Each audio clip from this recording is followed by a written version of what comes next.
दोस्तों, अगर आप या आपके रिश्तेदार या जान पहचान वाले कोई भी नाइस, न्यूमोलाइड, नेसिप, नाइजर जैसी दवाई खाते हैं तो आप ये खबर उनको दिखा दीजिएगा। हाल ही में सरकार ने नेमुसुलाइड को लेकर बड़ा फैसला किया है। अब 100 मिलीग्राम से ज्यादा ताकत वाली नेमुसुलाइड की ओरल दवाइयां यानी टैबलेट या सिरप बनाना, बेचना, बांटना तुरंत प्रभाव से रोक दिया गया है। मतलब साफ है कि सरकार मान रही है कि ज्यादा डोज में यह दवा सेहत के लिए खतरनाक है। अब समझते हैं कि नेमुसुलाइड आखिर है क्या। यह एक तरह की non steroid anti inflammatory drug है, यानी ये एक ऐसी दवा है जो दर्द, सूजन, बुखार को कम करती है।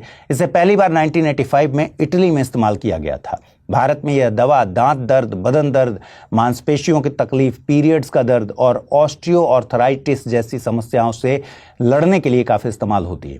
यह दवा कैसे काम करती है? यह दवा शरीर में एक एंजाइम को रोकती है जिसे साइक्लोऑक्सीजिनेज कहते हैं। यही एंजाइम प्रोस्टाग्लैंडिस बनाता है जो दर्द, सूजन और बुखार की असली वजह होते हैं। जब नेमुसुलाइड इस एंजाइम को ब्लॉक कर देती है तो दर्द और सूजन अपने आप कम हो जाती है। लेकिन दिक्कत यहीं से शुरू होती है। अगर इसे लंबे समय तक या ज्यादा मात्रा में लिया जाए तो यह लीवर को गंभीर नुकसान पहुंचा सकती है। कई मामलों में इसमें पेट में खून बहना, किडनी की दिक्कत, चक्कर आना, दस्त, पेट जलना, त्वचा की समस्याएं, लीवर एंजाइम्स का बढ़ना, इस तरह की परेशानियां देखी गई हैं। यही वजह है कि इसे रिस्की दवा के रूप में माना जाने लगा।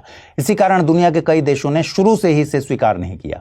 America, UK, Canada, Australia, New Zealand और जापान जैसे देशों में इसे कभी मंजूरी नहीं मिली। वहीं 2008 में वर्ल्ड हेल्थ ऑर्गेनाइजेशन से जुड़ी संस्था ने भी इसे पूरी दुनिया में पाबंदी को लेकर इसकी डिमांड की थी, लेकिन भारत में ये बिकती है और अब भारत में भी इसे लेकर सवाल उठ रहे हैं। 2011 में सरकार ने 12 साल से कम उम्र के बच्चों में इसके इस्तेमाल पर रोक लगा दी थी, लेकिन बड़ों के लिए चलती रही। अब जब इसके साइड इफेक्ट्स को लेकर बार बार चेतावनी सामने आई है तो सरकार ने इसकी हाई डोज वाली दवाओं पर सख्त कदम उठाया है।